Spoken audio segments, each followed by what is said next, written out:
Hey, We're live, we are live. live and alive. Yeah, welcome to Crimson Shadows 3 1 week update. That's right. It's exciting. We're doing great. Yeah, a But, lot of good things going on. yeah, we're up to 57 backers right now, which is awesome. I'm very happy with that. Oh, where did it go? Um, oh, it I thought. disappeared from our queue. Here, Oh, I think I clicked the wrong thing on mine. So here, I'll you have share to. it on mine. Okay, yeah, I thought you were gonna share it on yours. So Yep, no problem. there we All go. right, here we go. So 14 days to go, 2 weeks left, which means Motor City and Indiana are really close. It's like, Yeah. what? Oh, It's I a know. week and a half. I'm like, yeah. What's today? Today's Wednesday, so I'll leave a week from tomorrow to head Yeah. down and set up. Yeah. Crazy, isn't it? Yeah. But yeah, so as you can see, we're at 28.16. So we're only $184 away from unlocking our next stretch goal. So Yes. It's a good one. It's a really good one here. Let's go down. So we had some breaking news this week. A good friend of ours, Mike Vasquez. I've known him for quite a few years. He's an amazing artist, awesome guy all around. He's the one on the left, in case you didn't know. And he's the slightly less hairier of the two. And but he's been you might know his name if you're a fan of Rick and Morty. He's worked on their comic books there, and he's done a number of other projects as well. But he was able to slip us into his schedule, and he is producing the cover for a stretch goal variant cover that gets unlocked in just less than $200 away. So someone here tonight can lock this in. This is the work in progress shot. It's inked. He working on colors now. So once we have the final colors, we'll post that. All people with pledges of $40 or more. So that could be either one of the reward packages or a combination of rewards and add-ons. If it's $40 or more, not counting shipping, this gets added for free. That's a $15 value. Yes. Now we got this other breaking news. We've added these rare curiosity editions. It's a one-of-one print. Only one copy will be made, no others, and it's printed on a gold metal cover. It's going to look really sharp. Those are going to be amazing. Yeah, I love the way the medals have come out. I've still got the ones here that Kevin sent us, which we're doing the same company in that. But I've got the it's like even just this one, how the red and all that stuff on that. Here, you see this in let me gold, make you would be awesome. Put there we here. go. There you go. So I mean, this is on metal. Yeah, and the camera does not do it justice at all. No. But I'll tell you, people see these in person. It's like even the one that Scott did for Poe that was also done in metal. Just people see them and they just go nuts for them. They're just really great and they're just sharp looking. See it in gold, that's gonna be phenomenal. Oh, definitely. It's It looks gorgeous when you see them. So this will be our first foray into the gold metal cover, and what a way to do it with this, as you know, doing it with this one-of-one type print run of each cover. One will also be made available of Mike's variant cover. Yes. So good stuff. Yeah, so it's really cool. I mean, that's a great, unique thing, and definitely, you'll have the only one made. So yeah. So, and you know, as we talked before, we got the various covers. I can't remember. This might not have been unveiled back then. So I'll just do a quick highlight of the different covers. We got the ultra limited metal edition that I drew of the Plague Doctor there. That will be limited to 50 total print runs, and that's it. No more after that with that look.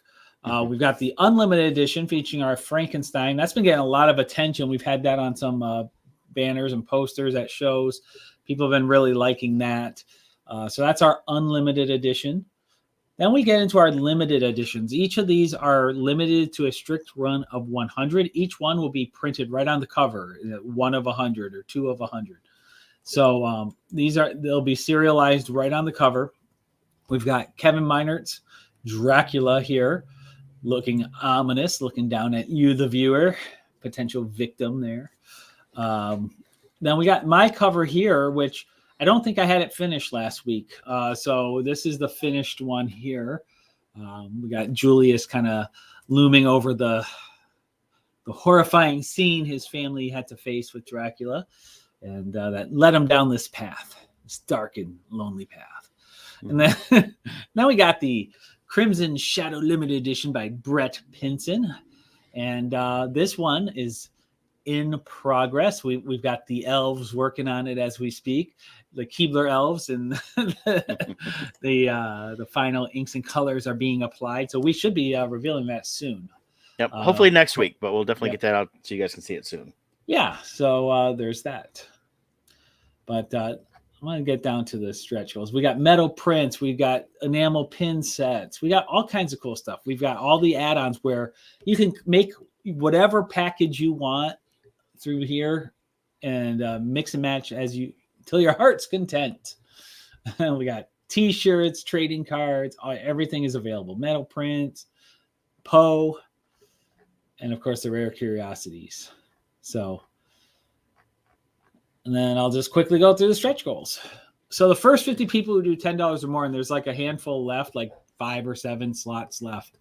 The first 50 backers who do $10 or more of the physical reward will get a exclusive metal trading card. That's it there. That's a scene that takes place in issue 3, meeting of the plague doctors with and the local religious members as they try to figure out what to do with Frankenstein. Nothing good ever happens in the cover of darkness, and the sun is just starting to come up, but there's still a lot of darkness around them. We've got the Mike Vasquez cover, which will be unlocked here at 3,000. Another exclusive metal card. Then at 4,000, that Ultra edition I have, that'll be limited to 50 as a metal print. It'll be printed in the original black and white, also in a limited run capacity. But the one I'm really excited about is happens at 5,000. If we can get to 5,000, I have a 6-page bonus story I'm working on now. I'll give you guys a glimpse a little bit later of those pages. I've got the first 2 pages are done, at least in the line work phase. But I'm introducing a brand new character. We're going to a different part of the world. It takes place in Greece as some archaeologists uncover a finding that they will soon regret.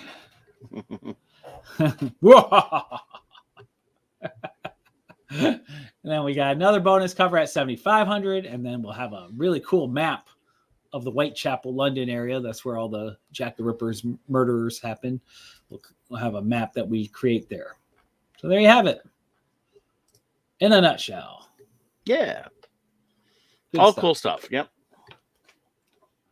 Yeah, this has been so fun. My only regret is, limited by time. I can only produce so much, but having it unfold, even like coming up with the 6-page bonus story, it's just so fun to do. And I just wish I could get it out fast enough so all the backers could experience it at the same speed I am, because, I'm creating the story, writing it. I'm moving ahead to future issues, writing stuff there. And it's so fun. I absolutely love this story. And Brett and Kevin also have given great reviews back to me for what they've read. Yes. So a lot of things planned down the road. So we have a ways to go for a lot of torment and heartache for our hero, Julius, to come. We're going to make his life very miserable for your entertainment. Poor guy. He doesn't even know what he has in store. He's still stuck in issue 2. His life doesn't move forward until issue 3 is actually printed. Right. So he doesn't even know the stuff I have in store for him in issue 3.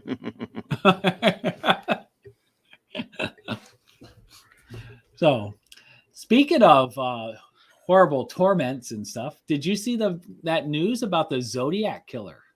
Yeah. They've figured out who it is. Yeah. And Gary F. Post, I think was his name. Yep. He passed away in 2018, if I remember right, what I read. So he has already died, so he won't be brought to justice, but it's something that, they've through, there's like 40 or 50, they said law enforcement people have been just really scouring through everything. And with new technologies and things like that, they were really able to hammer stuff down. And they found some stuff that he had done that they could tell, and it was from the writings of the Zodiac killer. Yeah, there was some various things. I think they even said photos or something they found Yeah, there's a of photo. crime scenes or something. Yeah, there's a photo that was of one of the crime scenes or of where one of the victims was or something to that effect. Yeah.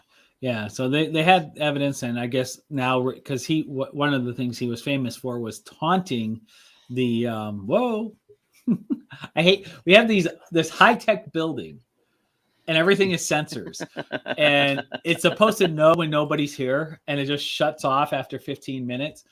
And the problem is where it's located. I go like this and it like doesn't even see me.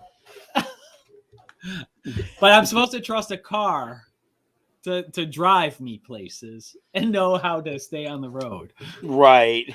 A stationary sensor in my room can't even detect me.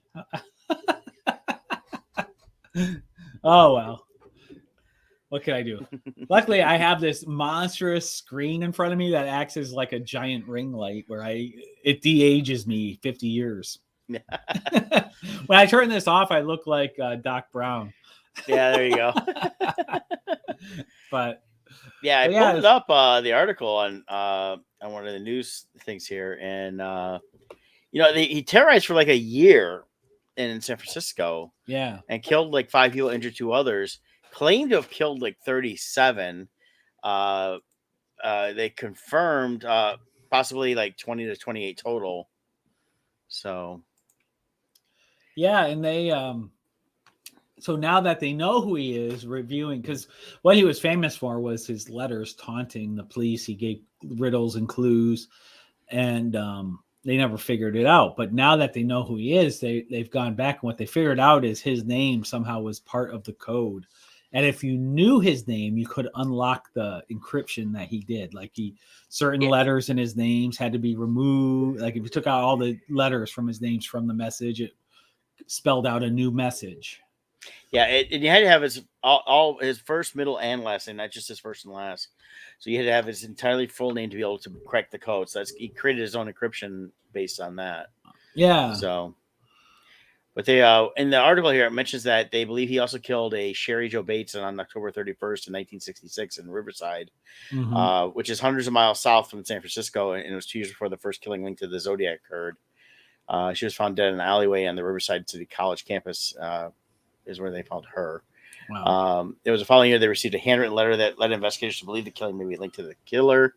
And then in 2016, it says the investigators received an anonymous typed letter from someone who admitted to writing an earlier note and said it was a sick joke. So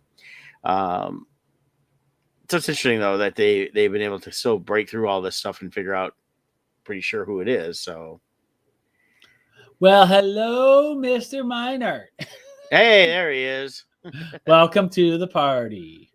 He's hanging out. Last I saw, he's hanging out at the Columbia and having some calamari and probably that really good salad and that really good sandwich and some black bean soup.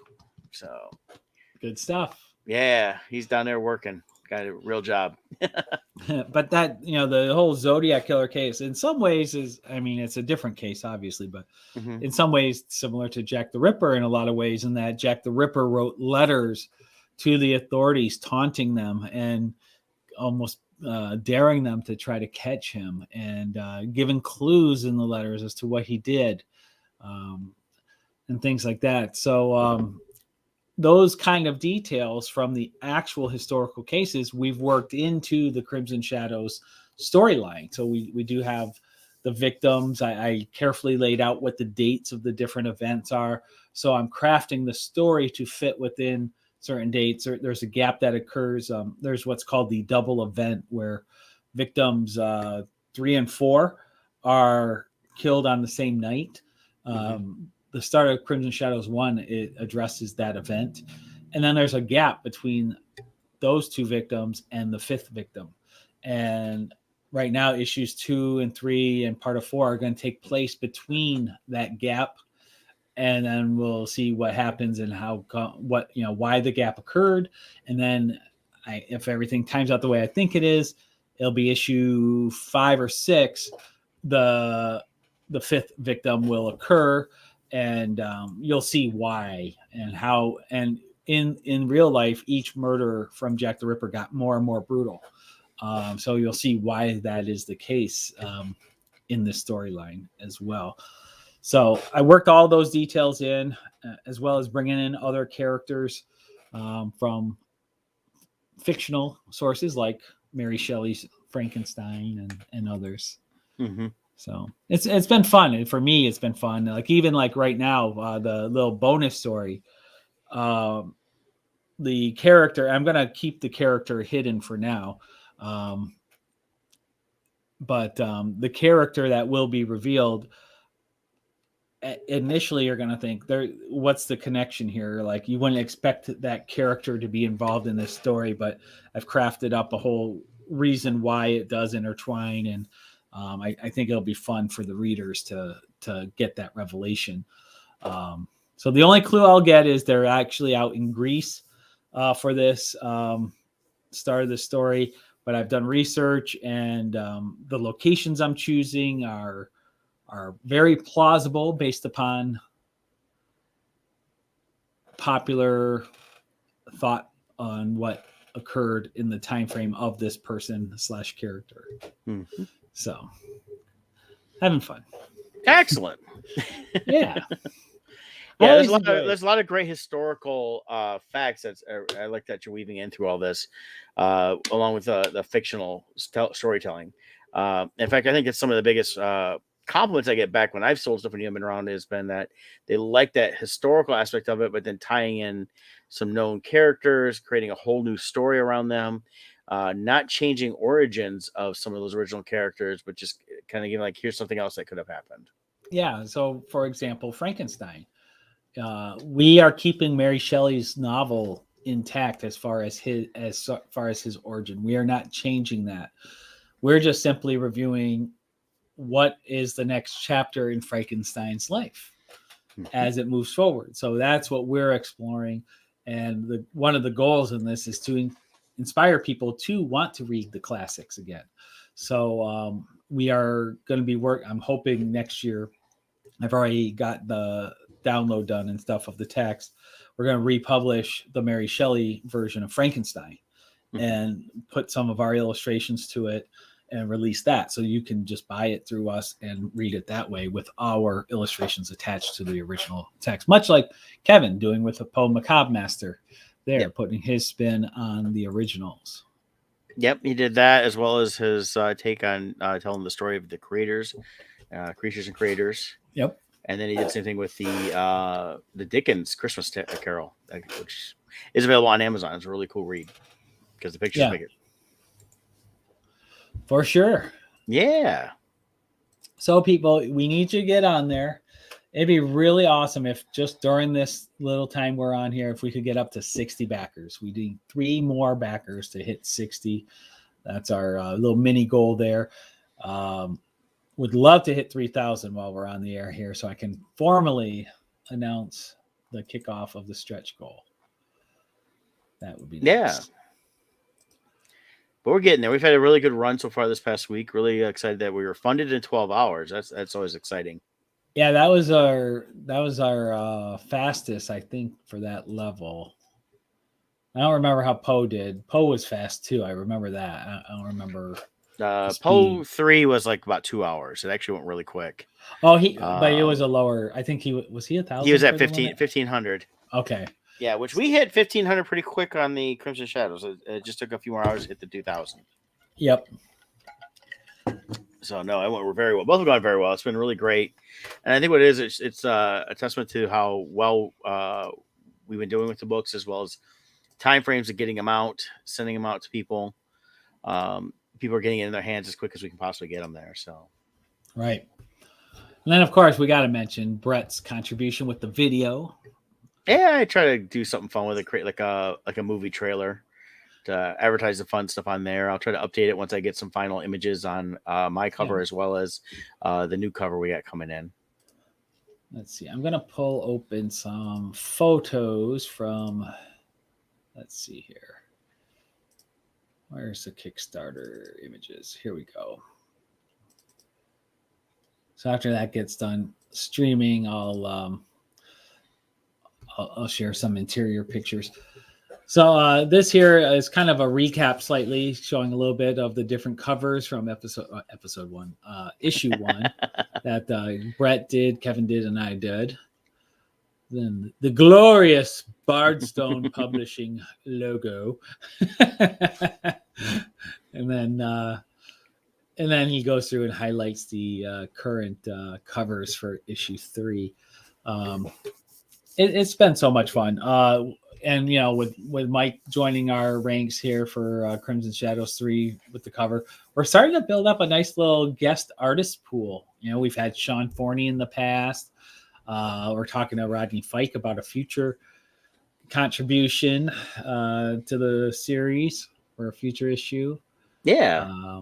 We've had Sergio Cariello on Crimson or Wretched Realms. Kevin's had some guests with Sean Forney, also with Poe, and then he's got some exciting ones lining up too in the future, I believe. Yeah, definitely. So I know we'll have Rodney on our Odd Music show in November. Within the time before his Kickstarter is over with, kind of promoting towards the tail end there. But we're gonna be joining them tomorrow night on their show. Yeah, we'll be joining them tomorrow. We'll post the link to their pre-launch page too, because they've always been great support. There's been a good collaboration with Bardstone and Sean and Rodney over at Haslam. We've done a great job of cross promoting with each other, I think. Yeah, I think so. I think it's been helpful on all ends, and because I'll put on some really good stuff, and it's all uniquely different. And I personally like having some of these Kickstarters going around the same time. So it's like having a Comic-Con at home. You can just check out something new and order it, and it's going to show up in a couple months. Right. So I want to just put a spotlight here on some of this stuff so you can see it up close. We've got the covers here. There's the Unlimited, nice and close. Here's some samples because we're in progress right now of issue 3. I don't have final finished color pages, so I want to show samples of what our colors look like. So here are some pages from issue 1. You can see the quality of the colors and the artwork. And then it takes us into issue 2 once again. So this gives you a good, strong feeling of where we're at with the art and shading and coloring, all that. And then we have our epilogue with the Plague Doctors and Frankenstein. And then we get into issue 3. So here are some of the work in progress shots. I just put a couple in here. These ones are inked. So you can get an idea of what the artwork is looking like. So we still got to finish up the inks. Then I send them over to Shara Lima to do our flats, flat colors. So those who don't know, it's a vital part of the process that really speeds it up for me as the creator trying to move this project along. Someone like Shara can get my whole book done in 1 to 2 weeks, whereas for me it'd probably take 3 to 4 weeks to do the same thing. So it's saves a lot of time having her on board, and she does a great job. She chooses her colors great. I have to do very little editing once I get them back from her, so that's always nice. Then we get into some of the line work here, pre-shading. You can see here Julius, he's getting a new look, I'll say. And here you see him getting this mask put on. It's not COVID. There was not COVID in 1888. He has this mask on for other reasons. But you can see he's getting his final look going. Yeah, Shara is amazing, Kevin. She does great. She's very professional. If anyone needs a flatter, I highly recommend her. Very professional, very timely. She has great communication. She responds quickly. So very easy to work with. So here you can see Sherlock Holmes and Watson are stalking Julius, trying to figure out what he's up to. And we're back to the beginning there. Oh, no, these are other covers. So these are just close-ups of the work. There's Kevin's wonderful Dracula. See the detail there.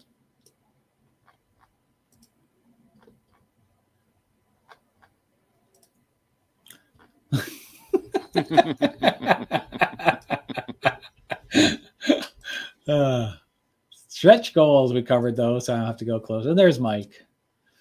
And there we have it. Payoff. Yeah. It's all good stuff. All good stuff. All right.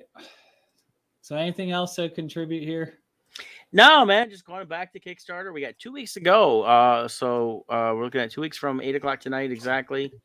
Back to Kickstarter. A few more slots again to get within the first 50 that at a minimum to get the bonus. Yep. And then once we hit 3,000, there's the extra cover unlocked. And of course, add-ons. Don't forget to go check out the add-ons if you missed some stuff there. We still have a few things left in there. There's a couple things were limited, but we've got stuff available for you to add on to your stuff now at any time, of course. So it's good stuff. Just I'm excited. I can't wait to get it my part, which is lettering. Yep. And that's when I really get into not just seeing the visuals with the dialogue and kind of really seeing the depths within the entire book as it's going to look when it's all done. I kind of get lucky on that. One of the, besides Scott, I'm kind of the only other one that sees it for a little while that way. And as we go through the lettering and just really fun. I've been having a lot of fun just crafting the lettering for each one of these books. And I had a couple people point it out to me here recently at some of the shows, and it's kind of neat. They're noticing that, trying to give them all not just a visual but dialogue, their own unique voice. You've done a phenomenal job with the lettering. You definitely, and I think everybody involved. And we've talked about this in past Kickstarters. Mm-hmm. I think each of us individually would have done a great job on our own doing our own versions of Crimson Shadows. But coming together, I feel like each of us raised the bar for each other and made a final product that was far better in totality than what any of us could have done alone. And that's what I really like best about this. Yeah, we're all bringing some really interesting strengths to it. And I think with that, concentrating on just one aspect for each of us has allowed us to really be even more creative with it. And I think that shows in the final product that the quality's there, not just because we're trying to put out a quality book, but because we're really getting into our part of what's going on. Yeah, and it's really developing its own unique style. It's like Queen, not that saying that we're as good as Freddie Mercury, but there was something distinct about the sound of Queen when it was all four of them together. Yes. That made their special sound. Freddie obviously was the main sound, but when any of them did their solo projects, it felt different. There was something different. And that's how this is. Like if Kevin were to do Crimson Shadows 100% himself, it would be a different style. If I did it 100% myself, it'd be a different style. If you did it, it'd be a different style. But it's all of us coming together. It's the blending of all the styles together creates this new blend that is its own thing. And I find that very fun and rewarding. Yes. Oh, yeah. We've got Silent Kevin chiming in saying, absolutely. Yeah. Hey, he's still kind of working. I know. What is this work? What is this? Such a nasty 4-letter word. Yeah, so we don't like those 4-letter words. Yes. Although the 3-letter word that comes with it is nice. Pay. Yeah, I like the pay. yeah. Pay is nice. Speaking of pay, as I do real estate, as most of you who watch knows. We had closing day today, so that was nice. So that means a paycheck. Woo-hoo. Hey, gotta love that. I can eat for a month. Oh yeah. So and that's the thing is, with commission work, it's always sometimes tough when it's the next commission to come through, and you have to plan for it. But it's always nice when they do. Yeah. Here, I'm just gonna throw up Bardstone real quick. So if you guys don't remember how to find us, go to bardstone.com. I'm gonna pull it up here so you can see. Remove.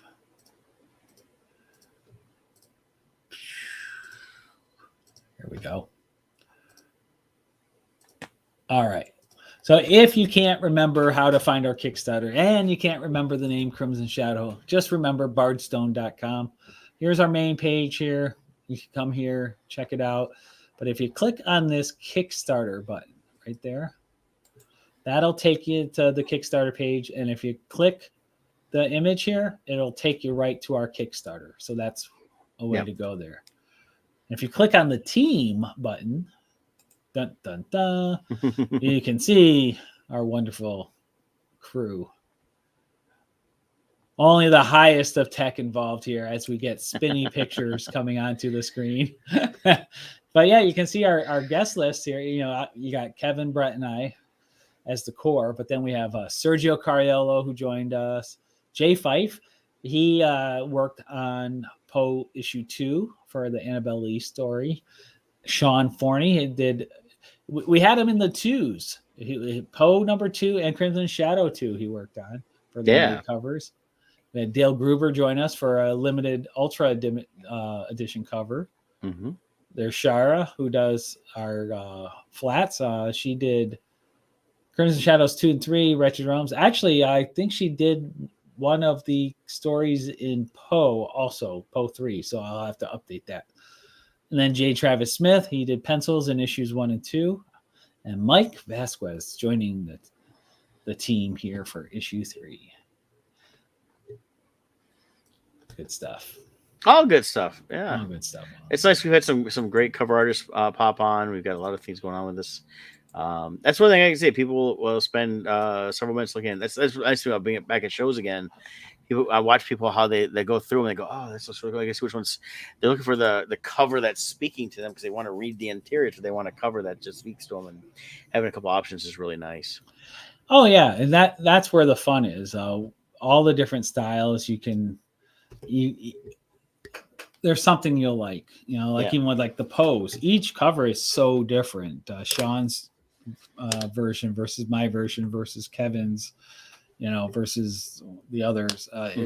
Every single one had a lot of variety. Thanks, Rob. Robert's chiming in saying looks great.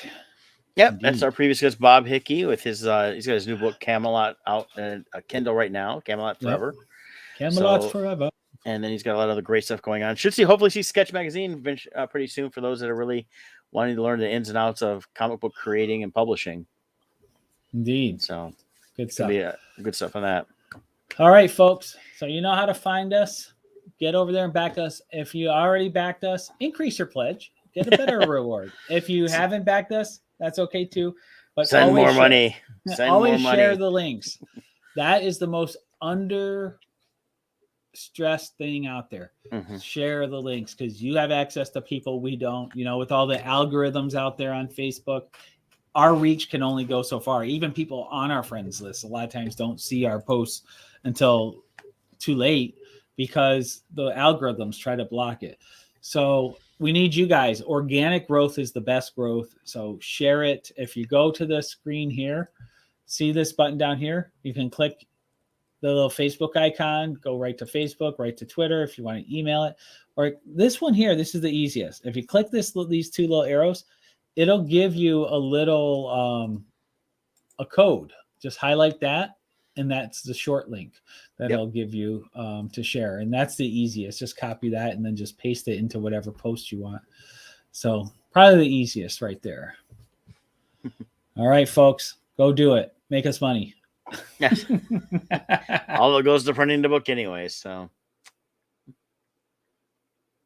where'd you go, Scott? Okay. He jumped out, so I guess I'll end it.